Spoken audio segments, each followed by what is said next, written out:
வச்சுட்டீங்களா? இந்த உங்க மேடம் உங்கள்கிட்ட பேசணும் நானு. கொடுங்க.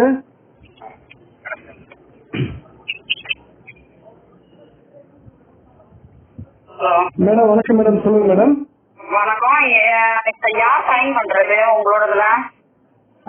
மேடம் தான் மேடம். அவங்க சைன் பண்ணாமே, விண்ணப்பத்துல சைன் பண்ணாமே அனுப்பி விடுறாங்க திருமணத்துக்கு.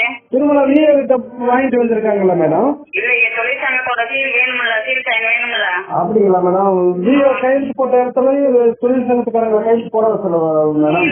கீழே சைன் பண்ணி அனுப்பணும். சரி மேடம், சரி. ஃபார்ம் வந்து வைக்கணும். இல்ல மேடம், ஒன்னும் பிரச்சனை இல்லை மேடம். அதுலயே கீழே கூட போட்டு தரேன் மேடம். நாங்க வீடியோ போட்டதுனால இருக்க நம்ம போட்டோ தப்பாயிருந்தோம் தான் போடல. அதுக்கு கீழே வந்து இடம் இருக்கு இல்லையா? இருக்குல்ல மேடம், அப்ப போட்டு வைக்கிற அளவுக்கு இடம் இருக்கு. அந்த இடத்துல கீழே வச்சு கையெழுத்து போடணும். இருக்குங்க மேடம், அப்ப போட்டு கொடுத்துட்றேன் மேடம். கொடுத்து விடுங்க மேடம், இப்ப கையோட போட்டு கொடுத்துட்றோம்.